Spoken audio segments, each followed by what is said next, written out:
morning, good evening, and good afternoon. I hope you guys have been having a fantastic week. I know I am. And I am still staying in law school until 8 o'clock. It is not fun. I am learning. That is the good thing. I am learning. But still, I really wish that I would get out at a better time than 8 o'clock. Heck, I even spent almost all day Saturday working on outlines, framework. Let me tell you, if you go to law school, say goodbye to your social life. It is non-existent. But anyway, that's not what I want to talk to you guys about this week. This week, I want to talk about an old anime/card game that is my favorite. I'm telling you, I used to play this game all the time when I was younger. Heck, whenever I get to comic book stores, I still see if they have or host this game because honestly, the popularity of this game has definitely dipped in the past 10 years. And you know what that game is? It is the magical, the majestic Yu-Gi-Oh!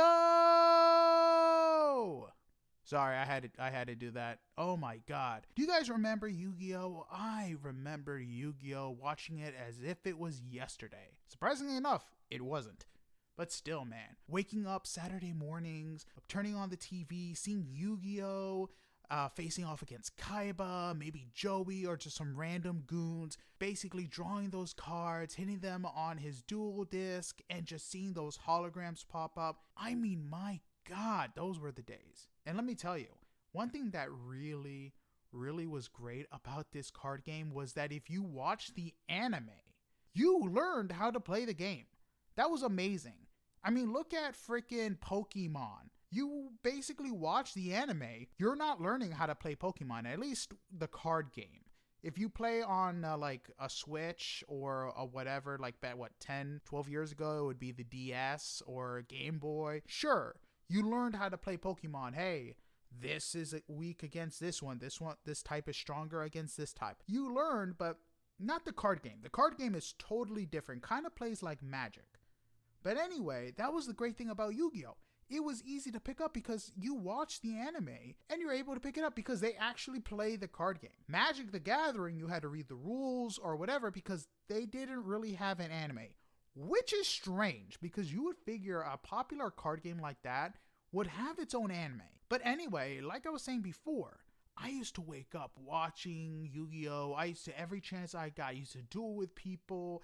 Back between 2002 and 2013, Yu-Gi-Oh! Was at its peak. It was amazing. And every morning, it would be on 4Kids. You would have, of course, you had the original series, you had GX, you had 5Ds, and that's where it all went down. But anyway, I'm not here to talk about Yu-Gi-Oh! The anime. I'm actually here to talk about the card game itself and how its evolution has kind of caused the game to dip a bit. Now, if you guys didn't know, Yu-Gi-Oh! Actually didn't start off as a card game like Pokemon did. Pokemon actually started out as a card game, got popular, then came the manga, and of course later the anime and the video games. Yu-Gi-Oh! Started off as a manga, so there was no card games to base off of. It started back in 1996. And the card game didn't come out in Japan at least until 1999, and for us in the US, it didn't come out until 2002.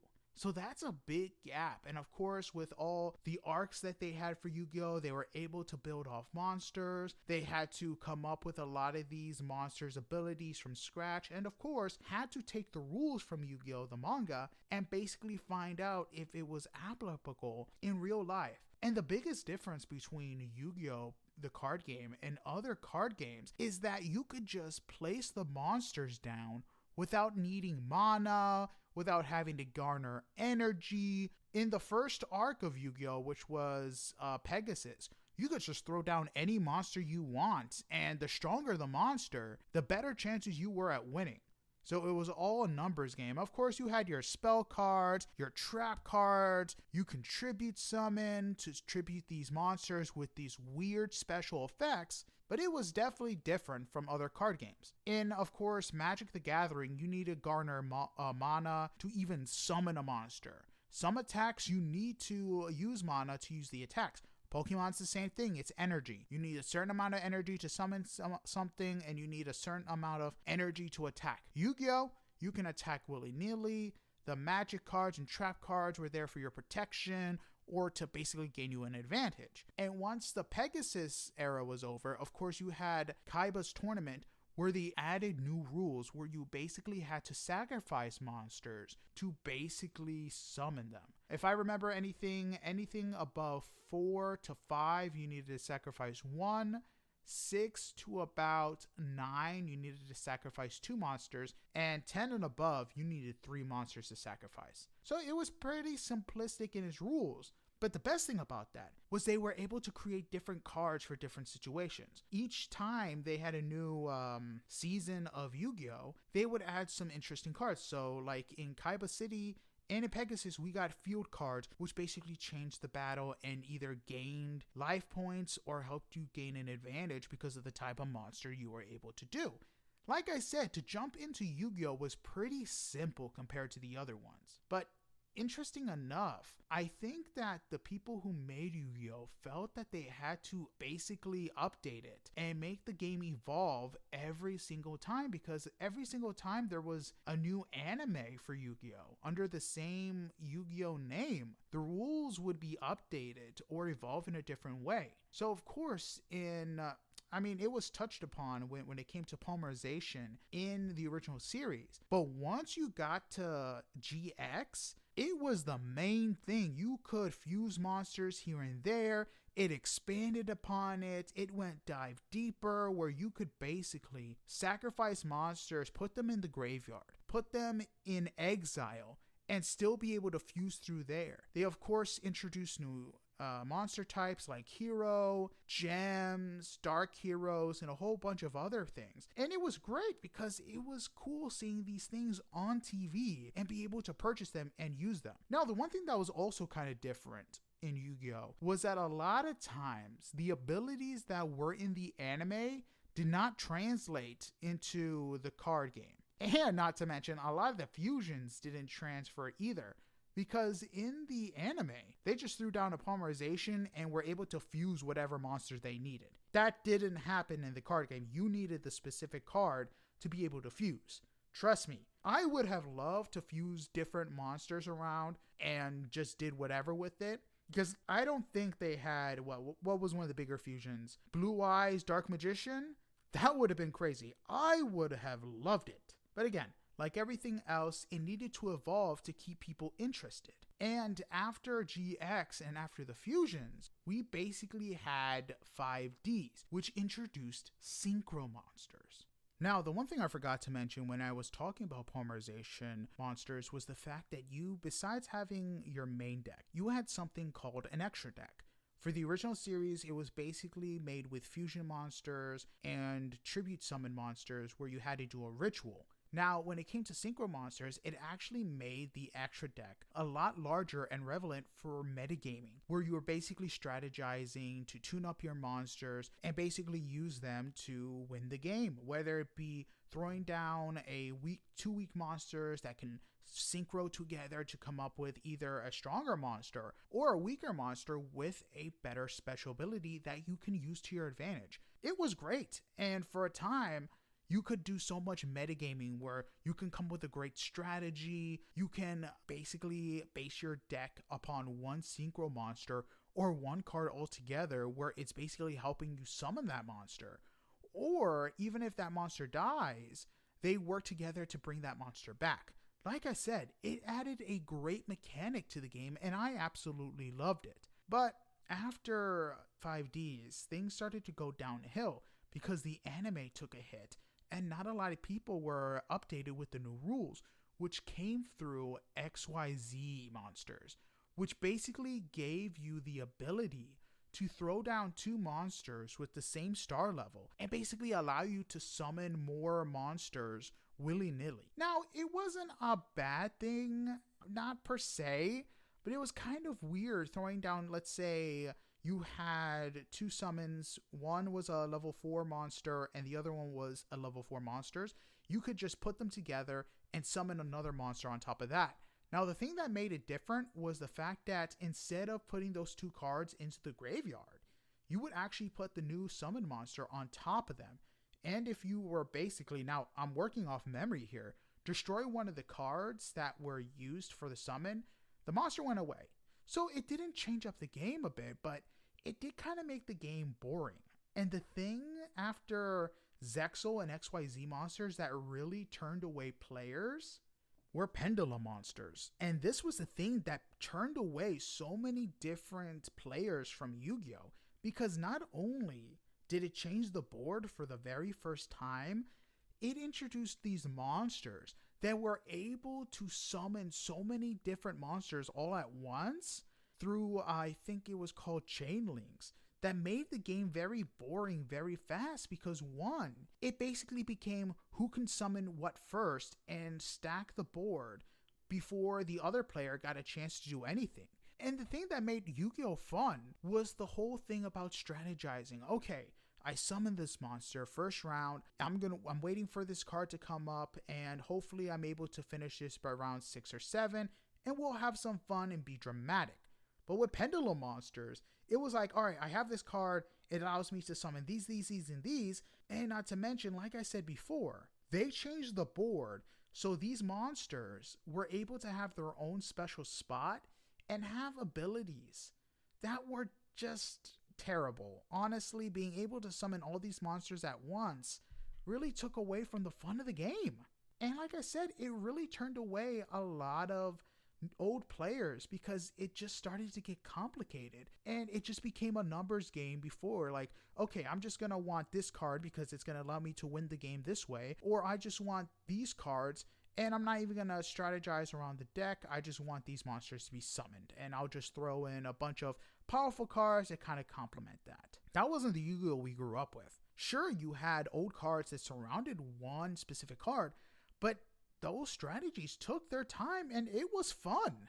Like I said, I remember playing with one of my friends. He had a dragon deck and you would have to summon a few cards here and there to make your strategy work, but it took time.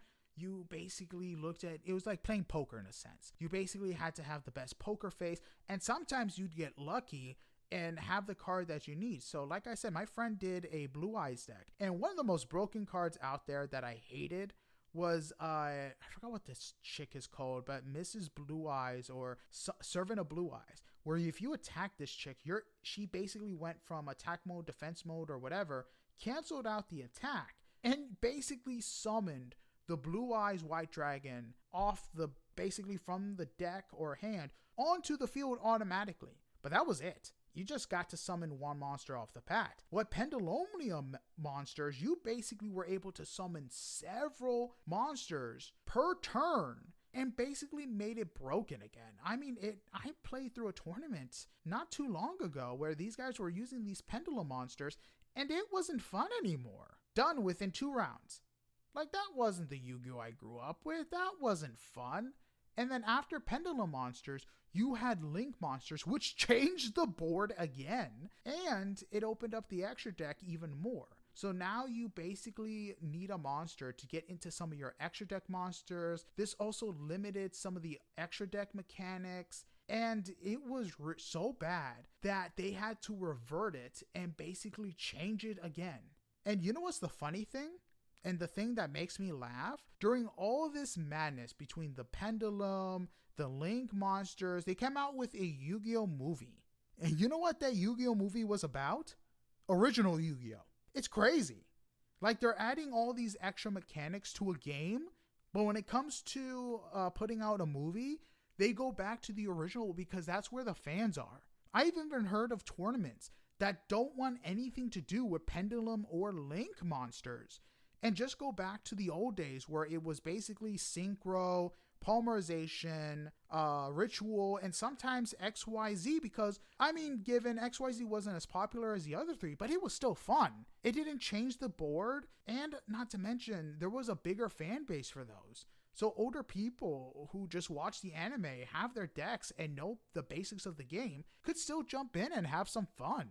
Like I said, I was at a tournament where I was playing against someone who used Pendulum Monsters, and it was kind of sad seeing people be done within 2 minutes. 3-4 minutes. I think the longest match was about 6 minutes, and that was because the guy didn't draw the right hand, but he already had like 4 or 5 monsters onto the field first turn. So it was kind of sad to see, and it didn't look like anybody was enjoying themselves too much because it was like, all right, I gotta rush this. Like I said, that's not fun, and that's the problem with Yu-Gi-Oh! They feel like they have to evolve when they already have the perfect game. Just let people synchro. Just add and complement the game. Don't change the board again. That's the thing about Magic too. Magic has been around for decades, and they've kept basically the same rule. The only thing that they've changed is basically adding new mechanics, which is optional. Some of these different mechanics include Commander, Booster Draft, Standard, Pioneer, Modern, Seal Deck, Explorer, Commander Draft, Brawl, Conspiracy, Two-Headed Giant, Legacy. Like I said, all these different game modes are optional. Sometimes they have different rules per se where they kind of change the game up a bit. But these are different formats that you're able to play. When it comes to Yu-Gi-Oh!, the official one is whatever the new anime decides to make up. And that's the problem. I wouldn't have this much of a big problem with Yu-Gi-Oh! If they went with this style where, okay, we're just gonna stick with these different formats and these are the different stuff that you can do. No, this one is the official rule book. We have this one, which is also the official gameplay that you have to use, and you can't use, or these monsters are banned. Sure, does Magic have a ban list? Yes, but they don't count for every single game mode that's out there. It kind of sucks that Yu-Gi-Oh's main rulebook always changes for whatever they decide to put in the anime, instead of just staying still and just building upon stuff like making different game modes like Magic. It's not that hard, and if they would just stick to something like Magic did, they would still be popular as they were 20 years ago. Because honestly, Yu-Gi-Oh! Is starting to die, and that's really sad to see something I loved once start to wither away. Sure, is it still popular in some places, but globally, it's been really sinking. If you go to, oh my god, I'm still gonna mispronounce this, Kiyomi's website, and start to try to register for a tournament, the website is terrible, it's backwards, because honestly, it looks like someone who made the website didn't care if anyone was going to register.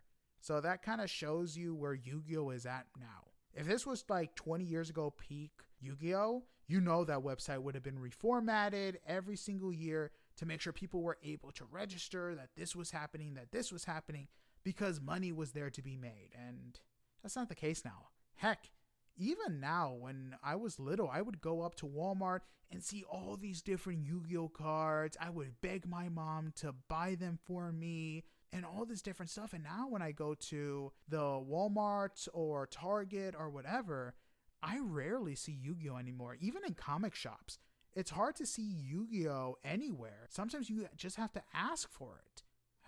It's definitely a sad sight to see that this is where Yu-Gi-Oh! Has gone. But when you keep changing and jumping around, you got to expect that you're going to lose the fan base that help you build yourself up to the top. But anyway, that's it for this week's episode. I hope you guys enjoyed my little history lesson and problems that I have with Yu-Gi-Oh! Now. And listen, if you ever want to duel me, I'm ready.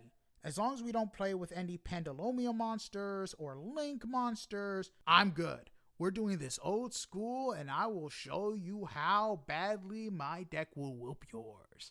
And that's a promise. But I hope you guys enjoy this week's episode. I hope you and your friends listen, tell people about it, and please help me make this podcast popular. But I'll see you guys next week, and I hope you guys have a good one, because you know where I'm going to be at this entire week? At law school, studying.